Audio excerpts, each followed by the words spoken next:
Vamos ver uma questão sobre poluição e ciclo do nitrogênio. Eu sou o professor Marquinho de Biologia e hoje nós vamos resolver a questão 53 que caiu na primeira fase da Unesp de 2022. Bora para a questão?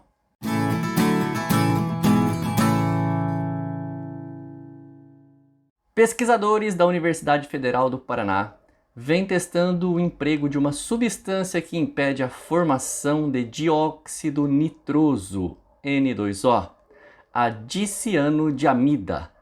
Bloqueia as reações que levam à formação desse gás ao inibir o processo de nitrificação que age sobre o amônio liberado no solo pela urina. Além de minimizar a formação do gás, o inibidor ainda apresenta outra vantagem: impede a formação de nitrato no solo. Viu que bacana essa substância dicianodiamida, a DCD? Além de bloquear a formação desse gás, olha só, ela também impede a formação de nitrato no solo. Bom, quando nós estudamos substâncias nitrogenadas em biologia, nós geralmente analisamos o processo de excreção dos animais. Porque durante a excreção os animais liberam substâncias nitrogenadas, como por exemplo, a ureia, o ácido úrico, a amônia. No caso aqui, a questão fala da urina. Então, é a ureia que está sendo liberada como excreção. O comando da pergunta pede o seguinte: ao inibir a formação do gás N2O e do nitrato no solo, o emprego da DCD poderá reduzir, respectivamente, olha só, vai reduzir a taxa de gás óxido nitroso na atmosfera, então um evento atmosférico vai diminuir aí. E vai reduzir também a quantidade de nitrato no solo. Um evento no solo vai diminuir. Nós temos dois problemas ambientais aqui, né? Então, cada uma das alternativas está trazendo duas situações. Nós vamos ter que encontrar aquela que tem as duas que se encaixam perfeitamente aí. Mas antes disso, vamos relembrar o ciclo do nitrogênio, que é um ciclo muito cobrado nos vestibulares. Nós sabemos que cerca de 78% do nitrogênio que existe no planeta Terra está na forma de gás, o famoso gás nitrogênio. Tá bem? Pelo processo de fixação do nitrogênio, aqui está mostrando uma nuvem com um raio que pode fixar nitrogênio, mas geralmente nós comentamos nas aulas de bio sobre as bactérias nitrificantes, principalmente as bactérias do gênero Rhizobium. Essas bactérias conseguem pegar o gás nitrogênio e transformar em amônia, em nitritos, beleza? Mas vamos pensar aqui, ó. A amônia está bem aqui. Amônia aqui embaixo, ó.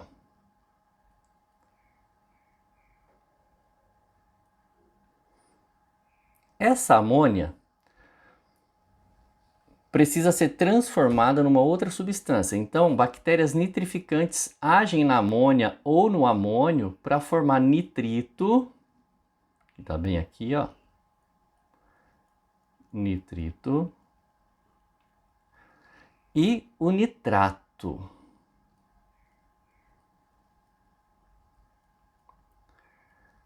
A intenção é chegar até nitrato, porque o nitrato é que vai cair na cadeia alimentar. Vai ser absorvido pelas plantas, pelas raízes das plantas, e esse nitrogênio entra na cadeia alimentar, indo para o consumidor primário, consumidor secundário, tá bem?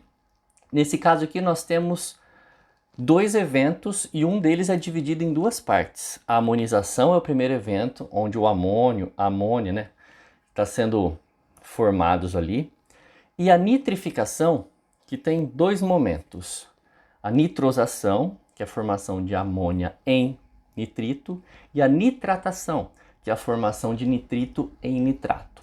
Formou esse nitrato, caiu na cadeia alimentar, você pode ver a setinha subindo aqui, ó, o nitrato voltando para as plantas, aí automaticamente esse nitrogênio vai voltar para os animais. E de uma forma de reposição, né, de uma maneira repositora, o nitrato pode ser transformado por bactérias desnitrificantes, geralmente do gênero Pseudomonas, no processo denominado desnitrificação, onde o sal nitrogenado é transformado em gás novamente. Bom, esse é o processo básico, a grosso modo é isso.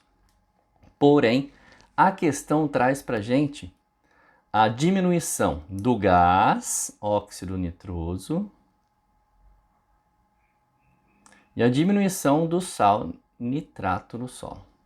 Eu falei do ciclo do nitrogênio, da parte boa, né, desse nitrogênio aí na cadeia alimentar e tudo mais. Porém, aqui nós vamos falar de problemas ambientais. O gás óxido nitroso afeta a atmosfera. Em grande quantidade, é claro que ele pode causar prejuízo. Nós poderíamos falar de chuva ácida, dependendo da concentração, né? Se junta com a água, reage e forma um ácido. E poderíamos falar também do efeito estufa, já que esse gás é um gás estufa também, tá bem? Já no caso do nitrato no solo, na quantidade ideal, ele é bom, mas em excesso, o acúmulo de nitrato no solo pode ser um problema, principalmente quando chove. Porque quando chove, acontece a lixiviação e os sais minerais vão direto para o curso dos rios, para as lagoas, para as represas, e excesso de minerais em água gera eutrofização, que é um problema ambiental interessante de se analisar. A eutrofização acontece da seguinte forma: excesso de sais minerais na água estimula com que as bactérias se reproduzam mais, se alimentam mais e se reproduzam mais. O excesso de bactérias aeróbias diminui a taxa de oxigênio na atmosfera. Consequentemente, os seres vivos aeróbios morrem. Exemplo, os peixes morrem por falta de oxigênio. Então vocês percebem que é um efeito em cadeia, né? O excesso de nitratos aumenta as bactérias aeróbias no ambiente aquático, que acaba diminuindo a taxa de oxigênio e morte dos peixes. Então, no caso aqui, o emprego da DCD poderá reduzir, respectivamente, letra A, geada e salinização. Geada está por fora, porque geada é uma condição física do ambiente, ok? B, chuva ácida e calagem. A calagem é que elimina essa alternativa B. Da mesma forma que aqui na A, dependendo do caminho da nossa discussão, nós podemos falar de salinização pelo excesso de nitrato, nós também podemos aqui na letra B falar de chuva ácida pelo excesso de gás óxido nitroso. Mas a calagem, que é aquela prática da agricultura onde se mistura cal na terra para diminuir a acidez, não tem nada a ver com nitrato no solo. Letra C. Efeito estufa e poluição de mananciais. Essa é a nossa resposta. Lembra, ó, o óxido nitroso é um gás estufa, então automaticamente pode aumentar o efeito estufa. E a poluição dos mananciais é no contexto da lixiviação que eu disse para vocês. Lixiviação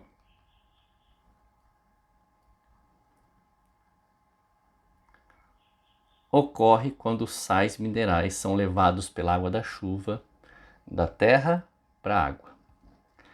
Albedo e ressurgência. Albedo, aquele mecanismo de reflexão da radiação solar, né? Superfícies recebem a incidência solar e refletem a luz solar. Isso é o albedo, não tem a ver, é um mecanismo físico.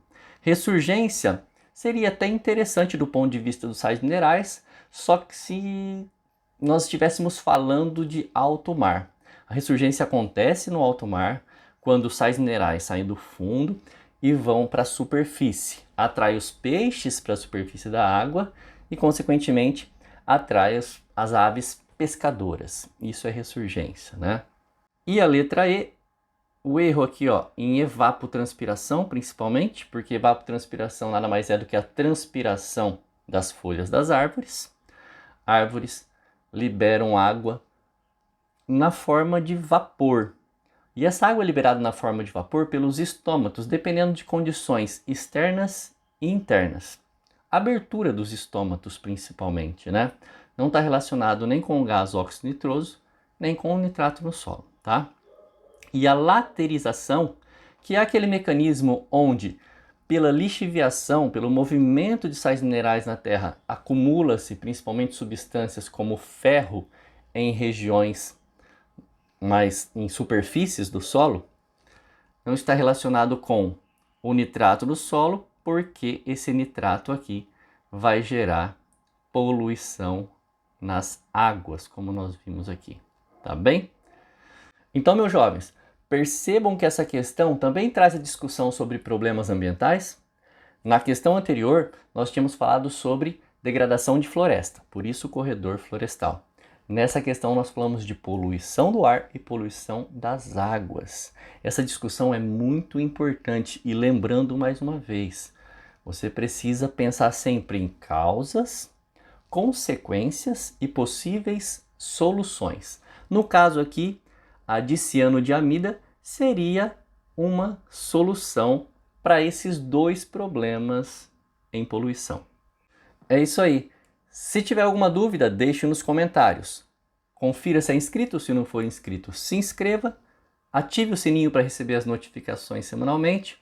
Curta, compartilhe o vídeo com algum amigo e até a próxima aula. Beijos e abraços.